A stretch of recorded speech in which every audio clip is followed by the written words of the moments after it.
in the up in the upper left-hand corner of the New York Times, the headline is, "In secret letter, Obama offered deal to Russia." And the deal is this.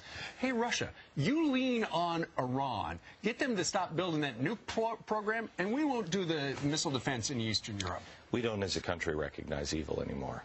We can't name it. We can't look at it. We got to name the monster under the bed. Give it a name, and you'll stop being afraid of it.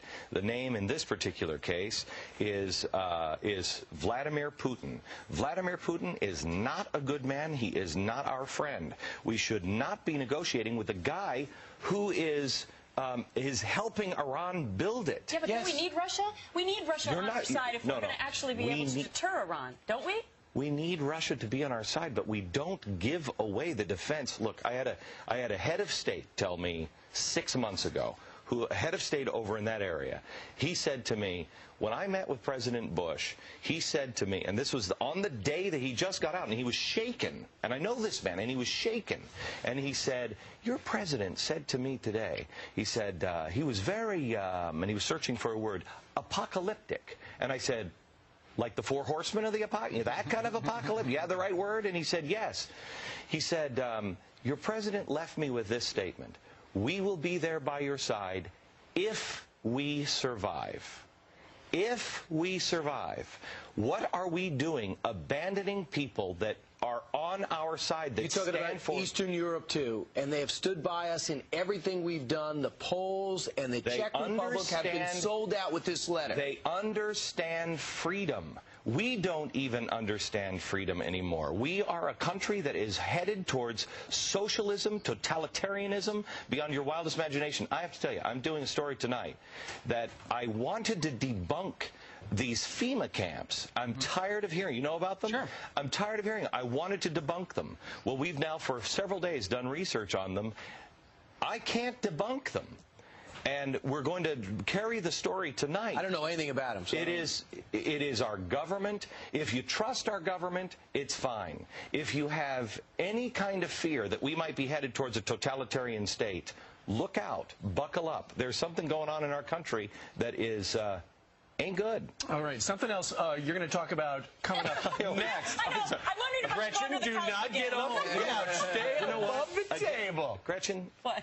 Name the monster in the dark and have no fear. There are more of us than there are of them. We just have to be honest and open about these and things. Guess what? And our new Secretary of State just went and shook the hands of another voice of evil, and that is Syria, who have never come clean on killing the... Name evil. Stop. America has got to stand up. Hey, Glenn, we have to stand up and take a break. That's right. Possible? Because you stick around, because we have other stuff to talk to you about. No, we want you to stick around. It's a point of view we don't get from a lot of people, and we love that about you. Anyway, here's what he's going to talk about next. Some prisons in California refuse to hold illegal immigrants who committed crimes. They say they have to be released so the state can save money. Big news. All right, it's 16 minutes after the top of the hour. Take a look at this. California corrections officers are now refusing to jail some illegals, claiming that it will help the state save millions of dollars. Now, these are some illegals who have caused crimes and stuff like this. We all know they've got a budget crisis on their hands, but is ignoring crime a good idea? Uh-oh. Glenn Beck. You're apoplectic. I can't even say it. But how does this relate apocalyptic, to... How does that relate to the FEMA trailers? Okay, so they're not FEMA trailers, FEMA prisons, FEMA camps. These are actual prisons that were built under the Bush administration, and they were built specifically for a couple of reasons. One was for a massive influx of illegal immigrants that we would have to jail. Now, they're sitting there empty. If you've got a problem in California, why aren't we using those? But why aren't we using those? That's FEMA, federal emergency. What's that have to do with immigration? That's an I word. It's an odd thing. It has nothing to do with that. We're sitting here and we're actually considering not enforcing our law yet again in California. Here are people who are taken off the streets, violent criminals, some of them, and we're just going to dump them back into the streets. California is absolutely out of control. You want to see your future, America. If we continue to do this, just look to California, because that's where we're headed. So is that a federal issue, though, or is that Governor Schwarzenegger? This is Schwarzenegger. Their prisons are overcrowded. They're going to release a third out of the prisons Well, in California. Yet another reason to open my business in California. And these camps are all over the U.S.? Yes. And they're all empty? Yeah. Yeah. And they're all, and look, here's the thing. So that's what you're talking about tonight. You'll see that tonight, and I tell you, it just something doesn't sit right with me. You know, we were talking off the air. We have a standing battalion in this country in Maryland. It's not the National Guard. My show is going to send out letters to all of the governors. I want all the governors on record saying they will not allow the United States Army or any branch of the military unless they call them up. You know, What's this battalion supposed to do?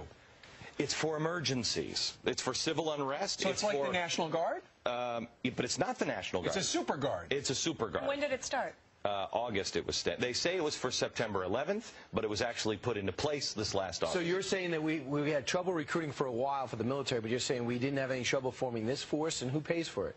The United States government. You do. Your tax dollars are going to pay for it. I know it's against the Constitution. All right. Yesterday you said you're in favor of marijuana being legalized. You have 10 seconds to defend it.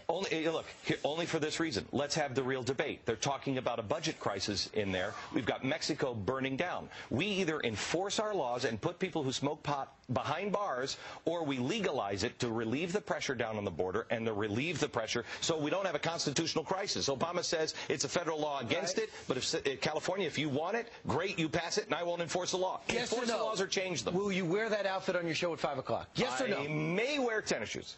Well, thank goodness. All right,